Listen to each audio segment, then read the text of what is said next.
We all have horror stories in our life. I'm going to show you mine. This is my seed storage. No, it's terrible, isn't it? So, this whole episode is going to be devoted to seed storage. Yeah.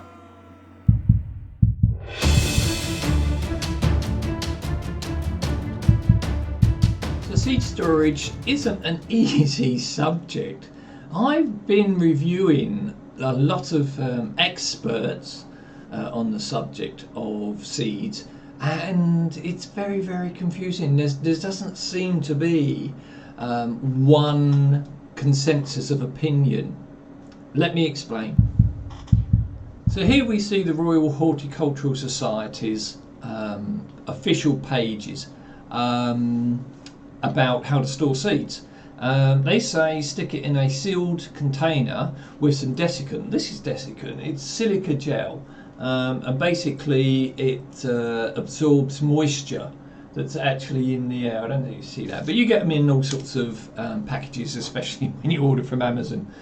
So you can actually also buy these as a like a pack, as it says here, and it basically says, well, just stick it in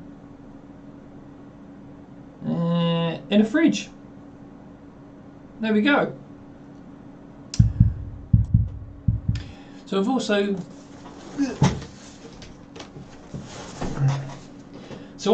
ordered seeds from Real Seed, a company I really admire, and they send out instructions. I'll take a photo of this so you can actually see it, and here it is. So in their instructions, Real Seeds say don't put them in a sealed container because they would suffocate, and don't put them in the fridge, it's actually wet there, and so on and so forth. And I'll explain a bit about the fridge. Obviously kitchens where the fridges are quite moist. There's kettles boiling, food cooking, and all the water's evaporating, and that actually adds to the humidity of the air. So every time you open a fridge door, all that humidity rushes in and it touches the cold surface inside the fridge and immediately condenses, and obviously the water begins to form on the surfaces. So it's actually very, very wet inside a fridge. If you imagine a seed packet has got air inside, well, that's also humid. There is a certain amount of humidity inside a seed packet, especially if you've opened it once and allowed the air to actually get in. So when you put a seed packet inside the fridge, obviously that air inside the seed packet also condenses and forms a wet surface. What do seeds need? They need moisture in order to germinate. There's enough food and nutrients inside the actual seed to actually start it off. It doesn't need light, it doesn't need so much, or certain seeds don't need heat to actually start off. As soon as you remove all your seeds from that damp environment, and it's still moist inside that packet, they're going to start germinating. So maybe Real Seeds have got a thing here. So my advice, looking through all of the different experts that you can find on websites, on YouTube, on various forums, is store your seed in maybe an airtight container, but a large one. Don't make it a tiny little one, because maybe the seeds will start to suffocate. But make it a large one, because there should be enough air and oxygen inside there to keep the seeds alive. But you don't have to have an airtight container, especially if you're opening and closing it constantly. So my bedroom doesn't actually get much above 12 to 14 degrees, 55 degrees Fahrenheit. And that's okay, because the seeds apparently do not like changes in temperature. As long as they're constant, without moisture and light, they'll be quite fine and they'll keep for several years. So let's actually have a look at the different storage options I can suggest. So here we are, back in my kitchen. Cup of tea this time. I buy very large packs of tea bags, because if you get them in very large packs of tea bags, they work out so much better value than buying like the individual boxes, especially if you go to places in big town centres that offer like 2 for so many pennies. You know, I drink my tea with oatmeal milk. It's an acquired taste, so you get used to a taste. Yeah, so seed storage. Probably the most used seed storage method I've seen on YouTube content makers channels is available from various...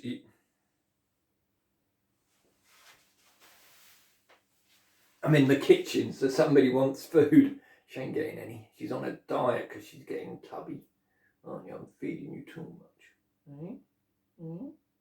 Yeah. Talk to your fan club.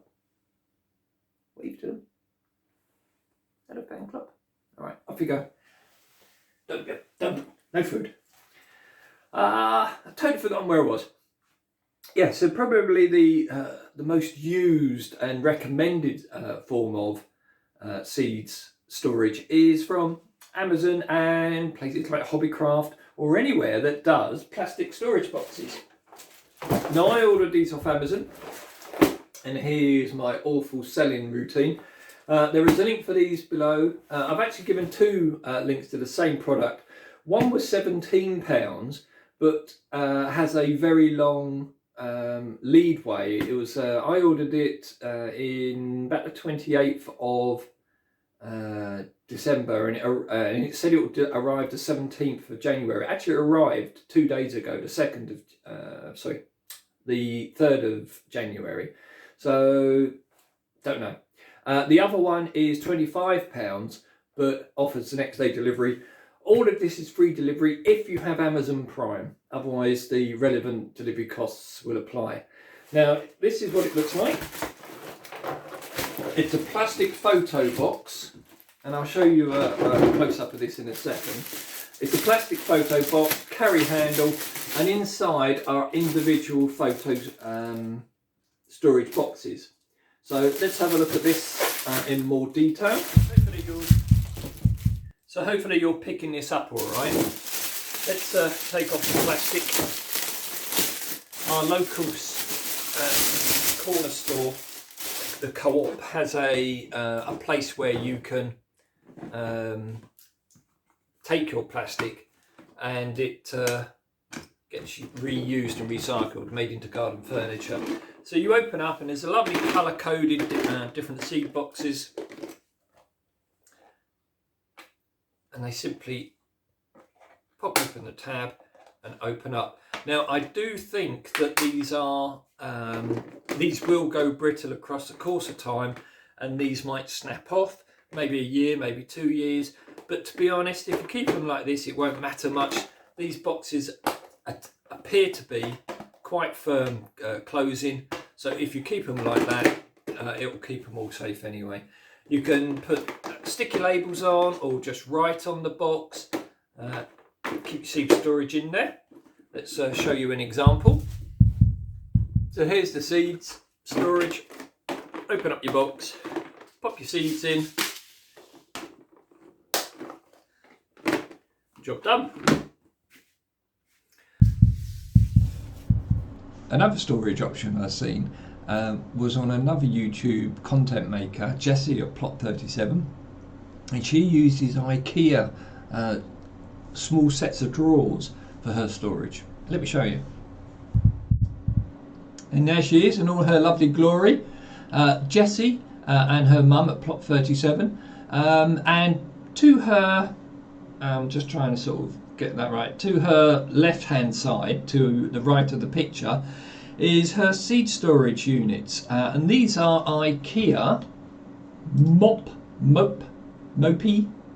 I don't speak Swedish, units, and as you see, they're £10 for the set. And what she's actually done in hers is she's brought 3 sets, and she's put taken all the drawers out, little drawers in one, medium drawers in another, large drawers in another. Obviously, you don't need to buy 3 sets. You can just stick to one. But it's a pretty good system, and obviously she's a very active YouTube content maker with a fantastic amount of seeds to store, and obviously it's recommended. So there's option 1 for you. Thank you, Jessie. I'll leave a link to Jessie's YouTube channel below. It's really worth subscribing and giving it a watch. So here I am standing in a big hole in the kitchen. Actually, I'm kneeling down.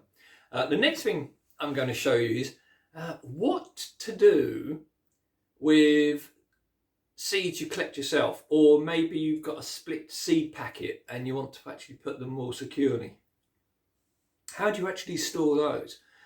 I actually saw the next item I'm going to show you, and I love them. I really do. I think they're the best thing since, well, sliced bread.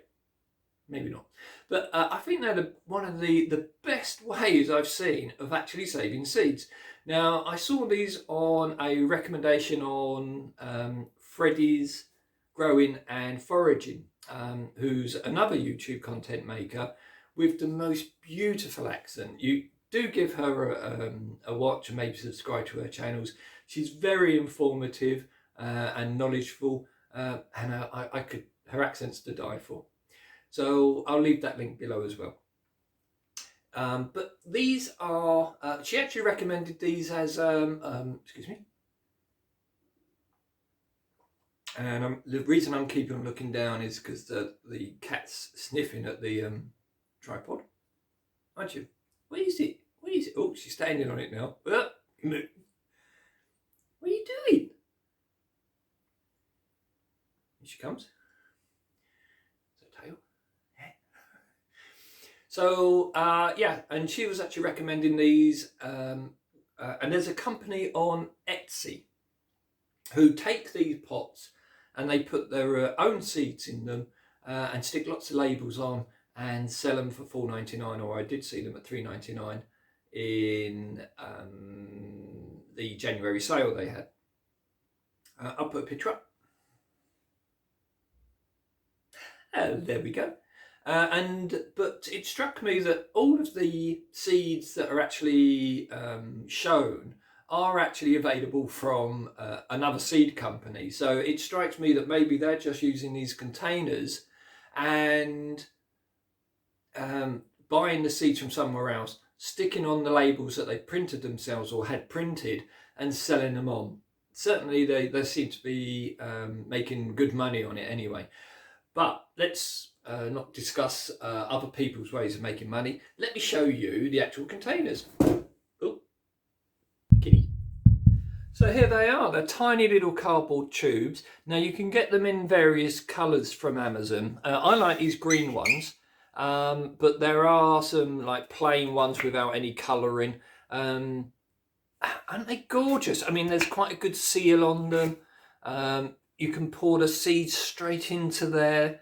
And then, you know, obviously they're very good for putting out. Freddie likes them because she can tap them out into the number that she wants in there, put a few back if there are too many, and then use this to actually do them. I mean, they're great. All you need really is to either write on like sticky labels or write on them direct, or even print off pretty pictures on your computer, or use a label printer to actually note which ones you got. Great for storing seeds that you collected yourself. What do you think? Yeah? What? Yeah, she says. Now, these work out just over, I think about just over £1 each. That's about just over $1 each. And I can't think of a better way to actually try, you know, saving your own seeds. They're also handy, of course, if a seed packet that you've been using splits, or you're a bit worried that they're going to spill off if you put them flat. If you've opened them and put them flat into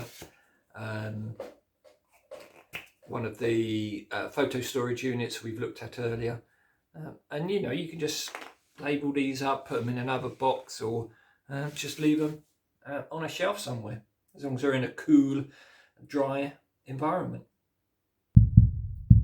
So you can actually use normal jars and these ones to actually store things like beans and peas after they've been dried. Do make sure you do it after they've been dried. If you don't do it, they could go mouldy. But do watch out, because if you store your own seeds, your own beans and peas, then you might get insects in them that can ruin your crop. But great for dried seeds and beans. These mason jars or any other screw-on lid maybe jars. But yeah, there's another option for you. So another option for storing the seeds that you've collected.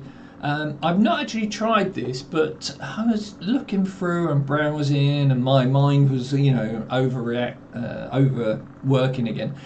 So I thought about test tubes. These are plastic test tubes. Oh, these are glass ones, but you can get plastic ones as well. I mean, the choice is yours. They do seal up nice. There's plenty of space in them. Again, if you dried off your seeds. They're 10 centimeters. These ones, particular ones, are 22 millimeters wide, 10 centimeters tall. You can also get racks to put them in as well, and these racks will then allow you to stand, I would say, about 12 to 14 centimeters tall inside boxes. But you could also make your own racks. I mean, you get that expanded plastic or even polystyrene as well, but you can get that expanded plastic packaging, and you could drill holes in there and drop these inside quite the tubes inside quite nicely. As I say, you can get plastic ones. These are slightly smaller plastic ones, I believe. Yep, clear plastic. So you know, it's entirely up to yourself, but I think they're a great option to actually try storing your own seeds in. And again, you could put little sticky labels on them or a label printer, whatever you like. Now, how do you store these? Because you cannot actually store your seeds on a shelf like this because they're exposed to the light. You'd need to put them inside a box, a wooden box. I mean, you can actually get like tins like this, which are designed for seeds. They come with like compartments and things inside, but you can get them without compartments. There's lots of different ways to actually store these test tube racks or your own racking system, but it is just another option for you to actually try out. Test tubes, who would have thought? So with any storage option, there's always going to be a wild card, something that is a one-off outside the norm. And I saw one when I was out shopping for my weekly shop a couple of weeks ago from Lidl's, middle of Lidl. And this is it. It's just a big box of 4 storage boxes. You can see the size. All come with lids. The lids aren't that they don't look that closely fitted, but they do actually clip in. So they do form an airtight seal as well. These were an incredibly expensive £6.99. That's about $9, you know, for 4 storage trays. So always look out for this type of thing. I mean, we have various economy budget stores in the UK, B&M and Lidl's, Aldi's, Poundlands, Pound Stretchers, all of those types of stores, if they're still open. I haven't been to some of them for some time. So do look out for these one-off wild cards, because you know they could actually be really, really useful seed storage. So there you go, there's some of the options and ideas that I have for seed storage. I'm probably going to use a combination of the wild card, the photo storage, these darling little boxes for the seeds I collect myself, and the mason jars for the beans and peas, and I'll stick the mason jars in a cupboard, cool cupboard, in a cooler cupboard somewhere for storage, for long-term storage until they're needed. So yeah, it's one of those subjects that going to create debate and argument about for everybody, about whoever you talk to. They probably have different ideas. You know, I was talking to somebody the other day about potato seed storage, and he actually just puts them inside a brown paper bag and stores them in the back of a cupboard in his kitchen. He said he doesn't do an over amount of cooking in his kitchen. It's quite a cool place. It certainly doesn't have heat on in there. And they're fine. He uses the same seed potato to grow next year's crops, and then obviously then that crop becomes the following year's seed potato, and he keeps on doing that year after year. He hasn't he did say how many years, and I've forgotten, but it was certainly impressive. So yeah, as long as it's a cool place, doesn't get a great range of temperatures from cold to hot constantly, you should be all right with how you seed them. I mean, I have researched and seen other seed storage options, such as there's a vacuum packer on Amazon that actually you get bags, you put what you want to seal in there, you put it into a machine, it sucks out all the air and seals it. You know, I don't recommend that, because obviously some companies say that you don't want to suffocate your seed. I don't know. I'm not an expert in it. I'll leave that for you to decide yourselves. But yeah, so seed storage, we've covered a lot of angles. Hopefully you've got some good ideas. And full disclosure again, I've linked down a lot of the items that I have got from Amazon below. They are affiliate links, so if you order through them, I'll get a little bit of money towards use on the allotment for myself. You don't pay any extra. All right, that's it. Thank you very much indeed for watching this. Please subscribe to my channel if you haven't already done so. Click that like, but also tell me below your own seed storage options. I'd love to see. Cheers. Bye-bye.